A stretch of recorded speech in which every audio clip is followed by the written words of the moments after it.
Bonjour à tous, j'espère que vous allez bien et que vous vous portez bien. Aujourd'hui, petite initiation au marché financier. Donc ça peut être intéressant pour ceux qui débutent. Toujours intéressant de savoir comment fonctionnent les marchés sur lesquels on intervient, comment elles sont organisées. Donc ça va être le but de cette vidéo. Donc tout d'abord, on verra quel est le rôle des marchés financiers. Ensuite, on verra comment ils sont organisés. Puis nous verrons quelles sont les différentes familles de produits qui constituent les marchés financiers. Et enfin, on verra quels sont les différents engagements que vous pouvez avoir sur les marchés financiers.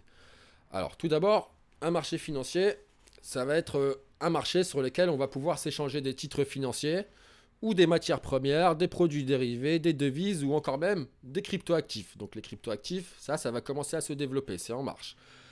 Il faut savoir que les premiers marchés financiers sont apparus à Anvers en 1460. Ensuite, on a eu la bourse de Lyon en 1540, puis la bourse de Londres en 1565. Donc, pour les trois premières bourses que je viens de vous citer, il faut savoir que tous les échanges étaient basés sur des marchandises qui étaient disponibles. Or, la bourse d'Amsterdam, on la considère comme la première vraie bourse, tout simplement car là, on a eu l'apparition des premiers produits dérivés, c'est-à-dire contrats à terme, options, etc. Ça, on le verra dans une autre vidéo, parce qu'il faut que il y a beaucoup à dire. Donc la bourse d'Amsterdam, c'est la première vraie bourse, tout simplement parce qu'on a eu ces produits dérivés qui vous permettaient en fait d'échanger sur des marchandises qui n'étaient pas encore disponibles. Ça veut dire que vous pouviez par exemple acheter du poisson avant même que les pêcheurs soient partis pêcher. Vous preniez un contrat à terme avec des conditions, vous vous mettiez d'accord avec les pêcheurs, et voilà, ça vous faisait un contrat sur de la marchandise future. Donc voilà pour la définition des marchés financiers. On va embrayer sur leur rôle. Donc quel est le rôle d'un marché financier? Tout d'abord, son rôle, ça va être de financer des acteurs économiques en collectant des capitaux auprès de ceux qui en ont. Ça veut dire les acteurs économiques que vous pouvez financer, ça va être des entreprises moyennes, de taille intermédiaire ou des grosses entreprises. Vous ne pourrez pas financer les petites entreprises par les marchés financiers, tout simplement parce qu'il y a des obligations comptables que seules les grosses entreprises peuvent respecter. Donc vous allez pouvoir financer des entreprises, des banques, des collectivités, des États. Donc tous ces acteurs, leur point commun, c'est qu'ils ont besoin de capitaux. Donc on va les financer en collectant les capitaux auprès de ceux qui en ont. Donc ça va être une entreprise qui a une trésorerie excédentaire, par exemple. Ça va être vous qui avez de l'épargne. Si vous avez une épargne, vous pouvez financer ces acteurs. Ou ça va être un État. La deuxième fonction des marchés financiers, ça va être de fixer le prix des valeurs. Donc dès qu'il y a un marché, il y a une offre, il y a une demande. De la confrontation de cette offre et de cette demande, on obtient le prix à un moment T. Donc voilà à quoi servent les marchés financiers. En deuxième point, ça va être de fixer le prix des valeurs. Enfin, les marchés financiers vont vous permettre de prendre le contrôle de sociétés cotées. Je m'explique. Pour prendre le contrôle d'une société, il vous faut 51% du capital. Or, sur une société cotée en bourse, les titres sont répartis à travers plusieurs actionnaires. Donc, si vous arrivez à acheter à ces actionnaires l'équivalent de 51% des titres existants, vous avez le contrôle de la société. Donc généralement, cela se fait via une offre publique d'achat ou une offre publique d'échange, c'est-à-dire que vous allez proposer aux actionnaires un prix d'achat de leurs actions qui est plus intéressant que le prix actuel pour pouvoir acquérir leurs actions et avoir 51% des titres. Donc ça, c'est la manière amicale. C'est pour ça que les entreprises aiment avoir leur cours de bourse stable, parce que si le cours de bourse venait à s'effondrer, ça rendrait la société vulnérable à des OPA hostiles. Donc une OPA hostile, ça va être une offre publique d'achat hostile, ça veut dire que vous allez acquérir les titres de la société, 51% des titres, alors que la société s'y oppose. Mais voilà, vous achetez 51% des titres, qu'elle s'oppose ou non, vous avez le contrôle de la société, quoi qu'il arrive. Donc dans ce cas de figure, on parle d'OPA hostile. Donc on enchaîne avec l'organisation des marchés. Donc il faut savoir que vous avez tout d'abord le marché primaire. Donc le marché primaire, ça va correspondre au marché d'une œuvre. C'est-à-dire que lorsqu'une entreprise, un État ou une collectivité va vouloir se financer, elle va émettre des actions ou des obligations. Et ces obligations, en fait, le marché primaire, ça va correspondre à la première fournée. Ça veut dire que lorsque vous achetez lors d'une introduction en bourse ou d'une augmentation de capital, vous achetez les titres pour la première fois. Les titres sont neufs, c'est la première fournée. On a ensuite le marché secondaire, donc là, ça va porter sur les titres qui existent déjà et qui s'échangent, et dont le prix varie. Donc c'est le marché de l'occasion, par opposition au marché primaire. Les opérations, en fait, dessus peuvent se réaliser de gré à gré ou de manière organisée. Donc de gré à gré ou over the counter en anglais, ça va correspondre à un marché hors cote, c'est-à-dire que il n'y aura pas d'autorité centrale pour établir les cotes. Là, les prix vont se définir en fonction des acheteurs et des vendeurs.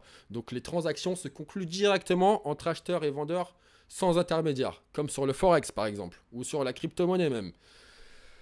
Ensuite, par opposition au gré à gré, vous avez de manière centralisée. Donc de manière centralisée, ça va être de manière organisée. Donc là, ça va être un marché dont le fonctionnement sera assuré par une bourse, par une entité centrale. Donc par exemple, NYSE Euronext.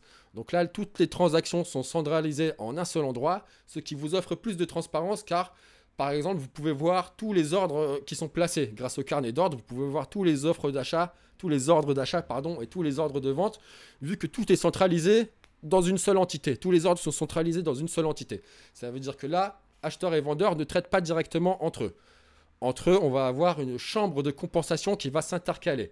Et cette chambre de compensation, elle va garantir que la transaction se réalise bien selon les règles fixées par les marchés. Donc, la chambre de compensation, ça va être la contrepartie de l'acheteur. Pour le vendeur, ça va être sa contrepartie aussi.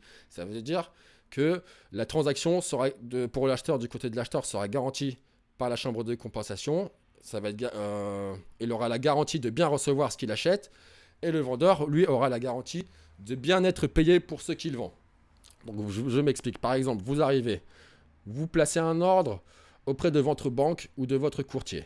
Celui-ci place ensuite l'ordre auprès de cet acteur central. D'accord ? Donc, vous ne pouvez pas placer directement votre ordre sur le marché. C'est l'acteur central qui, lui, va placer l'ordre. Donc, il envoie tout ça à une chambre de compensation. La chambre de compensation, si vous voulez, elle va tout centraliser.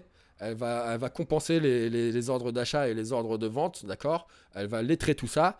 Et ensuite, elle envoie ça au dépositaire central qui se charge de la livraison ou du paiement. Donc voilà, en résumé, ce sont des marchés qui sont bien organisés et dans lesquels vous aurez plus de garanties. Mais toute cette procédure va impliquer peut-être plus de frais que sur des marchés de gré à gré. Parce que là, de gré à gré, vous faites directement affaire entre acheteurs et vendeurs, et là, du coup, vous payez moins de frais de transaction. Donc, si vous avez des questions sur cette partie-là, n'hésitez pas à me la mettre en commentaire. J'ai été un peu rapide. Je développerai dans les commentaires si vous avez des questions. Là, on embraye sur les différentes familles de produits que vous pouvez trader sur les marchés. Donc, on a tout d'abord le marché des actions. Donc, ça va correspondre à l'achat de parts sociales. Donc, vous allez acheter des parts d'entreprise, des morceaux d'entreprise, tout en les finançant en capitaux propres. Donc là, vous allez leur faire un financement en haut de bilan. Vous allez rentrer au capital, quoi. Ensuite, vous avez le marché obligataire. Donc le marché obligataire, ça va permettre à des entreprises, mais pas seulement, des banques, des collectivités ou des États, vous allez pouvoir les financer en dette long terme plus exactement. Ça veut dire que là, vous allez acheter des morceaux de dette contre un financement en emprunt long terme. Donc un emprunt long terme, c'est en général 10 ans et plus, quoi. 5 à 10 ans, je dirais même. Vous avez ensuite le marché monétaire. Donc le marché monétaire, c'est pareil. Vous allez acheter des morceaux de dette, mais cette fois-ci contre un financement en emprunt court terme. Donc emprunt court terme, c'est 3 à 5 ans. Donc ça va être par exemple les billets de trésorerie. Vous allez financer la trésorerie d'une entreprise. Vous allez financer un État sur le court terme ou une collectivité sur le court terme. Vous avez une multitude de produits pour financer ces acteurs sur le court terme. Donc là, ça va être du monétaire. On se situe sur les marchés monétaires. Vous avez ensuite le marché des dérivés. Donc ça va correspondre à tous les produits dérivés. Donc les contrats à terme, les CFD, les options. Donc là, c'est une grande famille.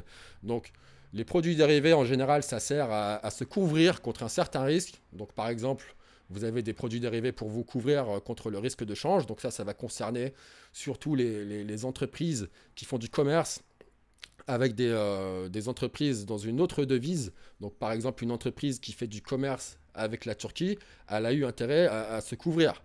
Avec ce qui s'est passé sur la livre turque, j'espère qu'elles se sont couvertes parce que une entreprise, quand elle fait du commerce, elle se fait livrer immédiatement, mais elle paye plus tard, voilà, 200 jours, ça dépend comment ils ont vu ça entre eux, mais elle paye plus tard. Ça veut dire qu'entre le moment de la livraison et le moment de paiement, le taux de change peut fortement varier. Donc la livre turque, par exemple, elle a fortement varié. Et là, Si vous voulez, c'est pour ça qu'on a des trésoriers dans les entreprises. Eux, leur travail, ça va être de couvrir le risque de change, de le neutraliser. Et eux, ils vont couvrir ce risque de change en achetant des produits dérivés. On a ensuite le marché des devises. Donc ça va concerner tout ce qui est devises, le forex. Et enfin, on a le marché des cryptoactifs, donc la crypto-monnaie, les tokens. On aura également d'autres cryptoactifs qui vont arriver. Donc ça va se développer. On y reviendra plus tard. Enfin, on va terminer avec les différents engagements que vous pouvez avoir sur les marchés financiers. Donc c'est simple, il y en a deux. Soit vous payez comptant, soit vous payez à terme. Donc marché au comptant, ça va être, voilà, vous payez tout de suite, vous êtes livré immédiatement. Marché à terme, ça va être paiement et livraison en différé. Donc là, par exemple, vous faites de la vente à découvert, vous vendez des titres que vous n'avez pas. Vous êtes donc obligé de les racheter au terme de l'opération. Ça veut dire dès que vous avez fini de vendre, vous rachetez en fait les titres. Donc ça, c'est une opération en différé. Les contrats à terme, c'est pareil, ce sont des opérations indifférées. Les options, c'est pareil. Donc voilà, si vous avez des questions, c'était une vidéo assez rapide. Si vous avez des questions particulières, je reviendrai sur les points énoncés plus en détail. Voilà, j'espère que ça vous a plu. N'hésitez pas à liker la vidéo si ça vous a plu. On se retrouve très vite. Prenez soin de vous. Ciao, ciao.